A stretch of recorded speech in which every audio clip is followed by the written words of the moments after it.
CMVA friends, my name is Jamie McDaniel at Jamie McD Hair on Instagram and TikTok, and I am a CMVA ambassador here today to bring to you the winter shag. Now we all know a few years ago the shag made a huge comeback, and what I experienced as a stylist behind the chair was I had clients that came in wanting the essence of a shag, however they didn't want the full-on commitment of a shag. So how can we make the iconic shag something more softer and wearable for those clients that want a softer shag? So come in close, grab a pen and paper, or whatever you choose to write your notes on, as we're gonna take a deep dive into the winter shag, utilizing elevation, finger position, and finger angle, cutting out the fuss in between and getting to our end destination sooner than later. My client Lydia came in with long, one-length hair, and that's our starting point. Our end goal is the winter shag, and everything in between is our GPS to keep us on track so we don't get lost in the haircut. Very similar to where if you're going in your car and you're going to a destination, you have a starting point, you put the address of your end destination, and it tells you exactly what street to go on, where to take a left, where to take a right. That way, you don't get lost. And that's how we're gonna section the hair. So what I've done is I've divided Lydia into 4 quadrants, starting with a middle part and drawing a straight line back to the highest point of the head. Continuing that line all the way down to center back, dividing the left side of the head from the right side of the head. Then at the top of the highest point of the head, we're gonna come through and draw a nice vertical line down to the top of the ear. But what I've done for this haircut is I've moved it slightly behind the ear, just to give me a little bit more real estate for the haircut that sits in front of Lydia's face.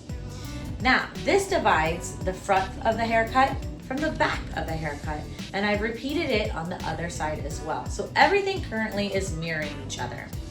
Now when we come to the front of the face, Lydia wants a little bit of a bang bang, a fringe if you will. And so I went in and I found those corners for where that head naturally shifts in direction and naturally parts on our client's head. And so I have 2 bevels up front that divide left from right, and this is where we're going to lay our fringe. The first thing that I want to do with this fringe is I want to determine where I want that center length to hit on Lydia's face. And we talked earlier, she's very much open to whatever I want to do. So that gives me free reign. So I really want this to be a very soft lying fringe. So I'm going to come through and just take a little bit from the left side and a little bit from the right side. And if need be, I can just twist these out of my way.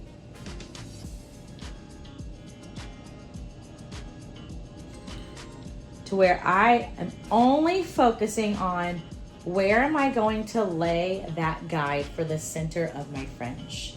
So with very low elevation, I really want this fringe to start right at that tip of the nose area. So I'm just gonna slightly pinch. I'm not gonna have a super hard tension on it, but I'm gonna come through and I'm just going to outcut on the hair. The hardest line to break up is a blunt line. So if I come in and I cut downward on that fringe first, it's going to create a softer guide for me. That way, whenever I go to blend it out, it's not too harsh. That's laying beautifully for me. And so now I'm gonna come through and determine where do I want the end of this fringe to lie. So I'll take a small guide from the outside corner of the eye. And now this becomes my guide for the end of my fringe. And you know what? The bottom of the earlobe is looking pretty nice. So I'm gonna come through and do a little pinch, keeping that hair where it lives whenever it lies. And now I have point A to point B. And this is gonna make it super easy for me whenever I go in to cut my fringe to help me set myself up for success. We have point A and we have point B. Now, what we know about the hairline is right in this area, we tend to get a little bit of what we call that recession area. So it gets a little bit more sparse in there. So I want to create a little bit more weight to accommodate for the sparseness that we get in the hairline. So what I'm going to utilize is a low elevation and over direction to give me weight and length in the opposite direction of which I pull it. So since this is a smaller subsection and I have point A and point B, I'm going to utilize this whole section and over direct it. So my body comes all the way over to the other side, and I'm just going to start to grab this hair, combing all the grains of the hair down in the same direction. And now I'm just going to slightly over direct towards my body. Now there is point A and point B is in my knuckles. So now all I have to do here is just match point A to point B.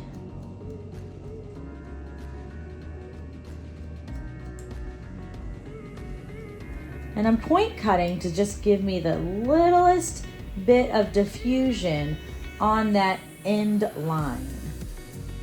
Now when I let this go, I'll have a beautiful angled line that goes from short to long and gifting me more weight in that recession area.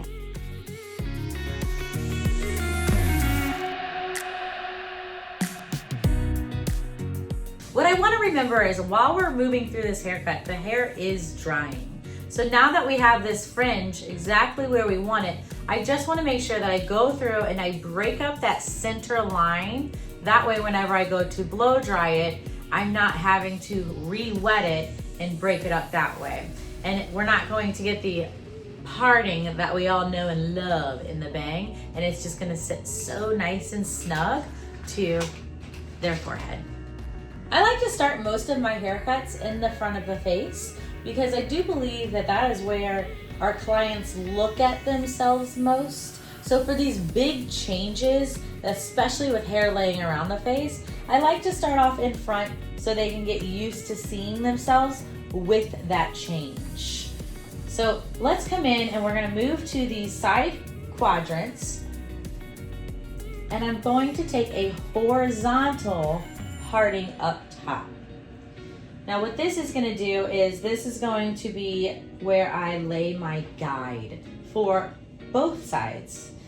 And so this will be the guide for the whole quadrant, but I do need to figure out a starting point for my guide. So, you know, a guide for your guide in essence. So this is going to fall here. And so I want to think when I'm choosing where I want my guide to lie, where is it going to be styled at, or where is it going to naturally fall at? And so for this hairstyle, this hair right here is actually going to fall very right smack dab to where that fringe ended.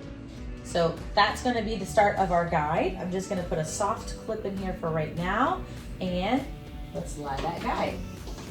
I want this to be soft, but pushing it a little bit, but not mullety. So I'm gonna come through and say, you know what, I really want that guide to start to tuck under right at their jawline. So you can see that's where our starting guide is.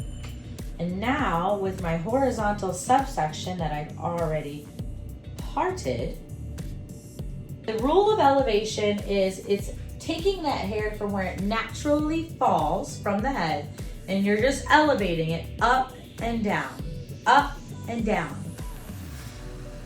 The higher you elevate it, the softer the end result is in your silhouette.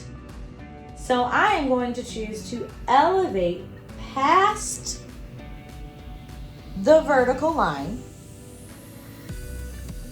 not wrapping and laying on top of the head, but just at that 45-degree angle past the vertical line.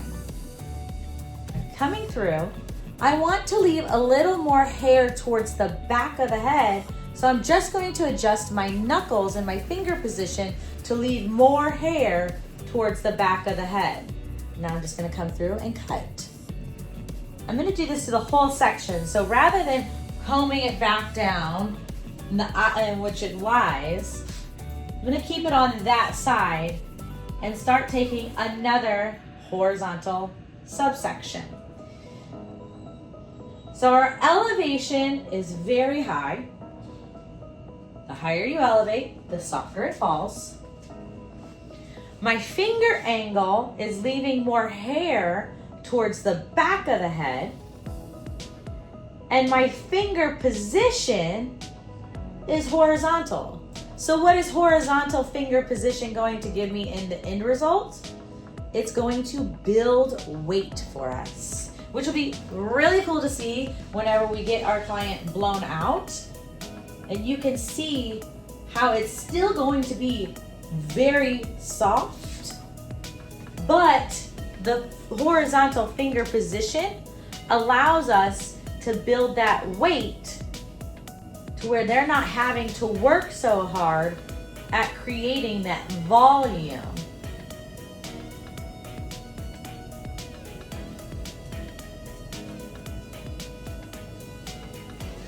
Now I'll take this last subsection, comb everything up. The grains of the hair are all moving in the same direction. My comb is only coming from the underneath part.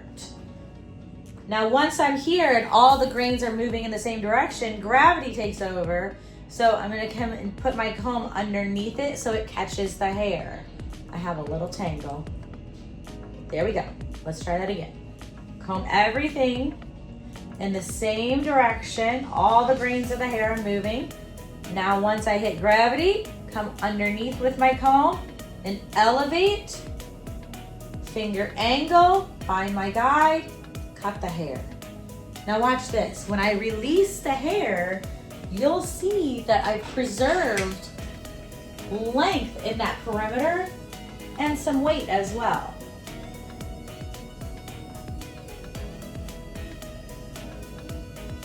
And we haven't even touched the perimeter yet. So this is a great one to use for those clients that want a little bit of a different shape, but they may not want to lose their perimeter, their length. So now we'll come to the other side and we'll repeat those steps. I need to find my guide on this one. So since the haircut is center part and it is symmetrical, all I have to do is pick up a corner from here, from the new side, and pick up a corner from the old side.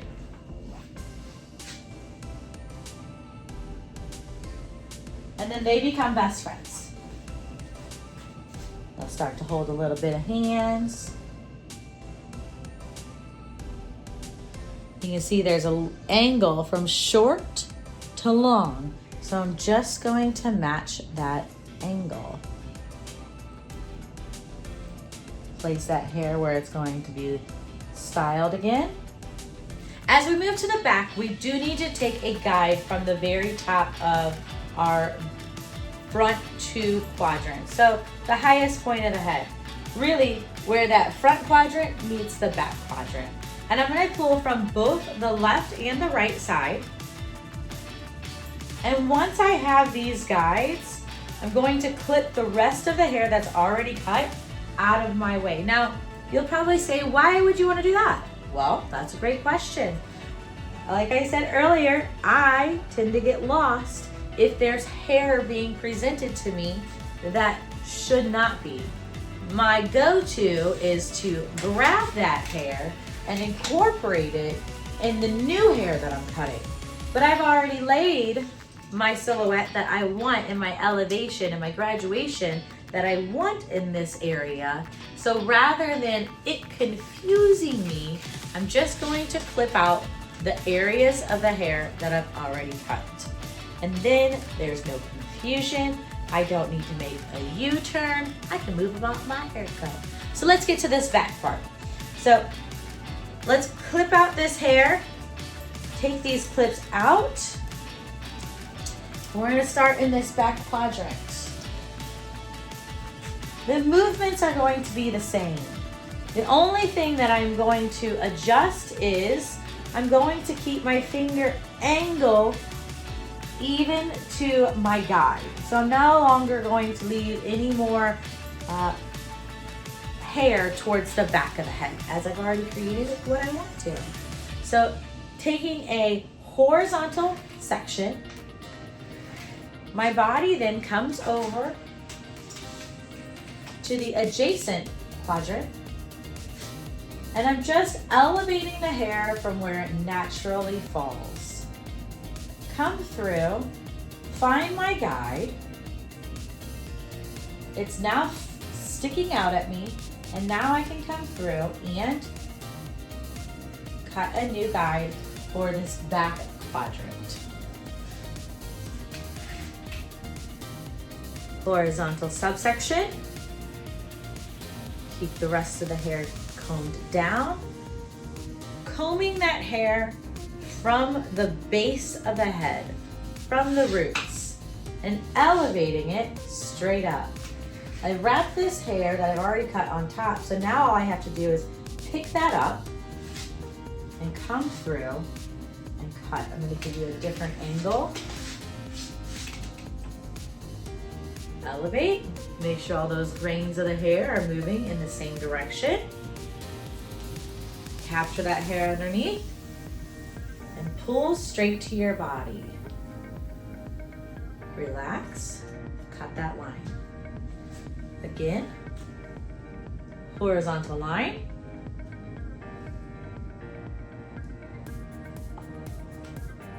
Combing from the roots. Making sure that there are no hiccups in the grains of the hair. Elevating it past the vertical line. And I just have a few hairs to cut here. So that tells me that I'm preserving the length, and I may not have very many hairs to cut from here. So I'm just gonna go ahead and take the rest of this perimeter, or this quadrant, I should say, up and over. Give you a different angle here. Pull straight to me. Hook it for gravity. And if there's any hairs to cut those hairs. So as I comb this back down into its natural falling position, you can see that I preserved a lot of that length for Lydia. And with that, that is the completion of the haircut while it's wet. The way that I like to cut hair is I often say that I like to lay the foundation while it's wet and then blow dry and do the detailing while it's dry. I'm also going to save the perimeter for when it's dry too, just so I can see exactly where it's going to lie when I cut it. We'll be right back. Look at Lydia. All right, so here is where Lydia is currently from just putting the foundations in on wet hair. I simply blow dried her out with the Villa Artist Series Spiral Thermal Brush, and it is giving beautiful, soft shag. So for me, a shag is shorter on top, longer at the bottom, but this gives the essence of a little bit more curvature towards the top of the head, and it scoops out just a little bit of weight towards the bottom, but you still have the fullness at the bottom, which a lot of my clients were looking for in creating the shag, but a more wearable shag for them. So now the next steps that I want to go through here is, now that it's dry, we can go in and do our editing to the haircut, or detailing it out, as I like to call. And the first part that I'm going to start is in Lydia's fringe area. It's a great fringe. I just want to break it up a little bit so that it's a little bit more wispier on the ends. And the shear of choice I am going to use is the Invisalign shear. And this shear is great because this is a blunt shear, and so it has a smaller teeth than a few of the other blending shears that Sam has, but this is great because this will push the hair over the teeth, creating a more scalloped cut, which means just like a C shape, if you will. And a C shape is a curved line, and curved lines always sit a little softer. So here we go. I'm just gonna section out where that fringe lives on both sides. Clip the remaining hair out of my way, so again, I don't get confused by it. And I'm just simply gonna go through the same motions. So starting off on the right side, we'll divide it right in half. My elevation is going to be low. Oops, a few longer pieces in there from the graduation. So low elevation, over directing to the opposite eye. And now I'm coming in with my blunt blade on the bottom and my teeth on top. So that's just pushing those hairs down towards the face and just move it back and forth. This shear is great because it doesn't take out a lot of weight. It just takes a little bit of weight out for a controlled weight removal. And since I'm just focusing on these ends here, all I'm doing is creating a stronger diffused line for that to cascade around Lydia's eyebrows.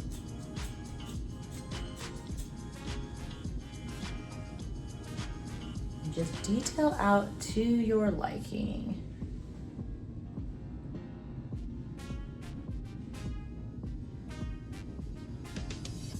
Going up just a tad bit higher.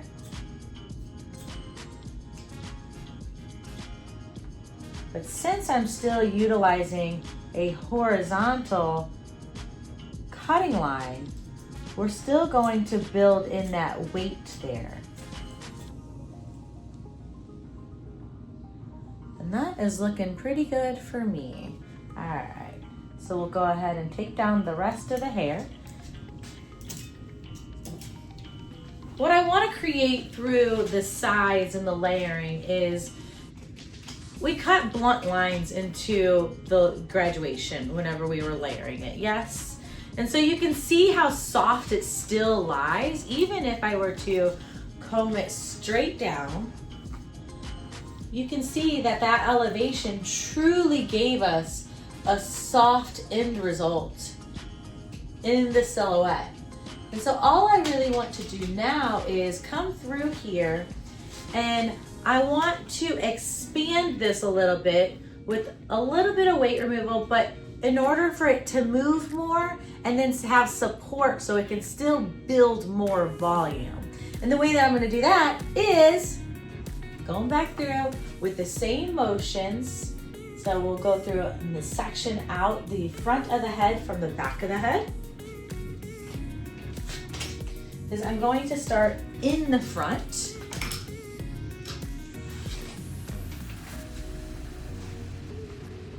And just like we did it wet, I like to start in the front so my client can see and breathe a little easier as I move about the rest of the haircut.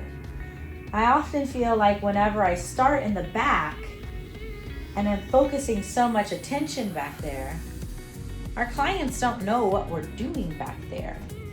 So if I can give them get the approval sooner than later that they like what I'm doing, I would love to do that for my clients. That way their anxiety goes down and I have the freedom to create a little bit more, knowing that, you know what, they're loving what I'm doing, so let's stick to it.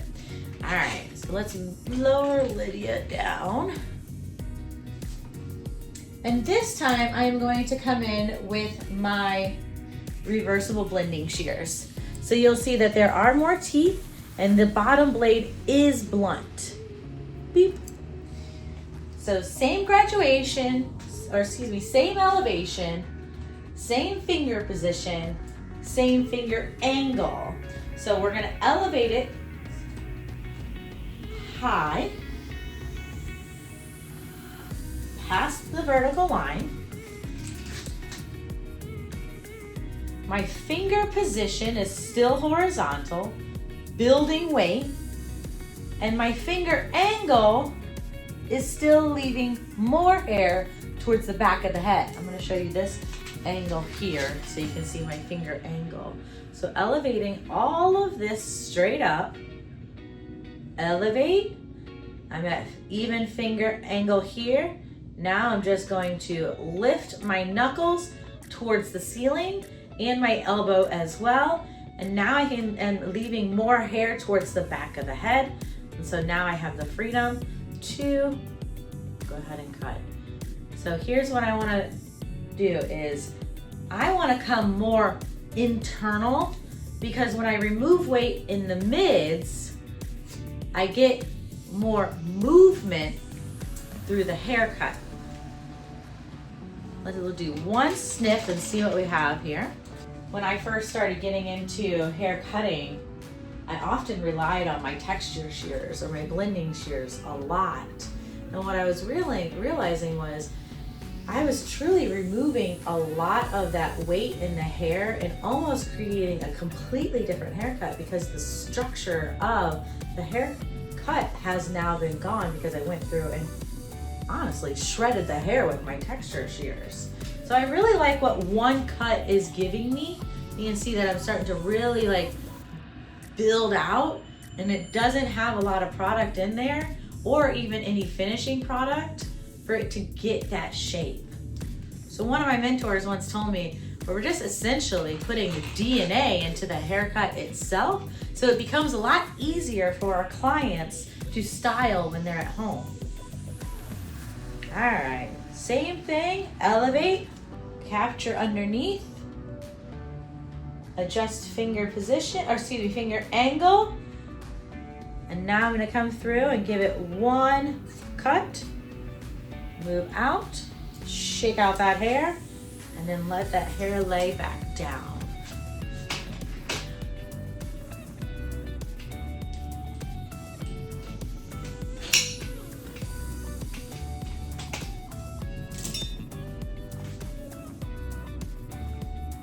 So you can see, I'm really creating support underneath with those shorter hairs. They almost act like pillows for those longer hairs to lay upon. And by releasing that weight in there, it gives it a little bit more airiness, which who doesn't like a little bit more airiness? All right, let's move on to the back. We're gonna do the same exact thing. Take a small guide from the front. Nothing too crazy. We'll go ahead and section out the front so I don't recut it. Lydia, this hair is gonna hang out in front of your face for just a few seconds. If you get any tickly bits, you just let me know. Cool, she's ready to go. I'm ready to go. Let's go ahead and cut.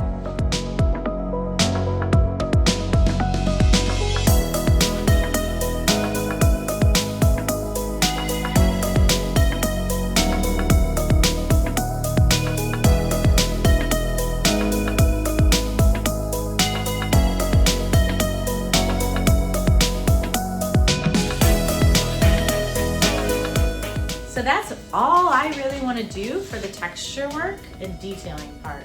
I want to leave enough structure on those ends so my client, that shape that we put in there is supported, but I don't want to go in there and lose so much weight that my client just feels like the shape collapses on them.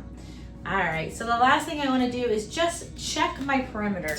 And as you can see here, with the layering that we did in it, it really did create a beautiful face framing around Lydia. And I'm gonna keep that, you know? It looks real good. It's not butterfly face framing, and it's not as short as some Shag's face framing, but it just gives that soft, complimentary face framing to clients that might just want a little introduction to it without the full-on commitment all the way up. All right, now I'm gonna come through with my 7-inch swivel dry cutting shears. I love these because I can truly get in there and move my thumb all around without feeling like I am committed to one position of my shear. So as you can see, there's a little bit of some longer length towards the back, but in true shag form, that's to be expected. However, I just don't want as dramatic as the length that's being presented right now. So splitting left from right.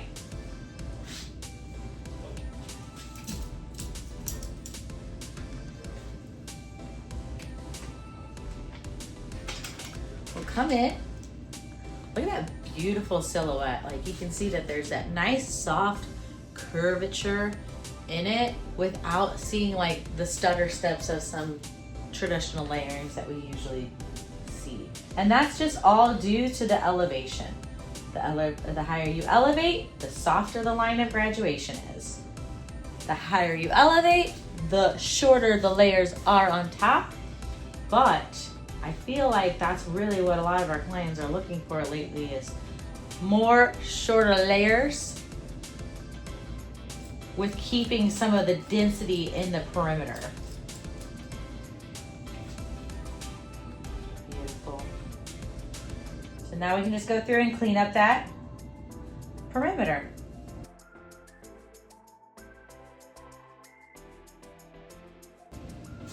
Yeah, that looks good. So left side done, now I'll come to the right side. Take a small guide from the left. Let's get rid of all the other hair that's already been cut.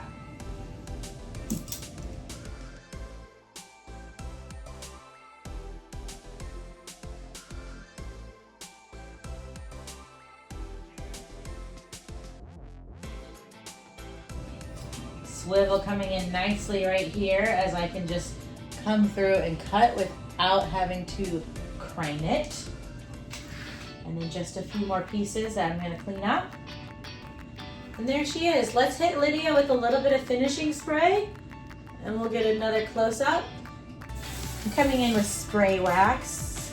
I love spray wax because it gives hold without a traditional crunch of what a hairspray would.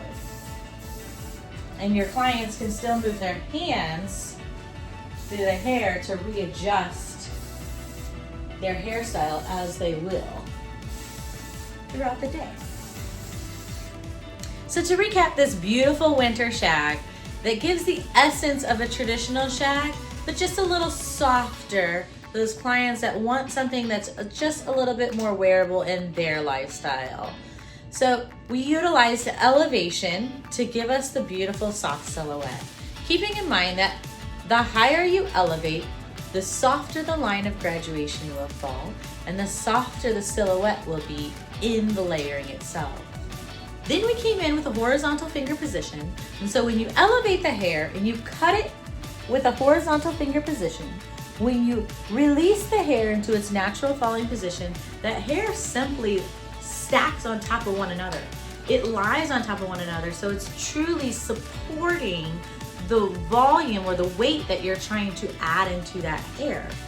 Where vertical lines, when you cut in a vertical manner, it truly does live right next to each other and there's no support to build weight.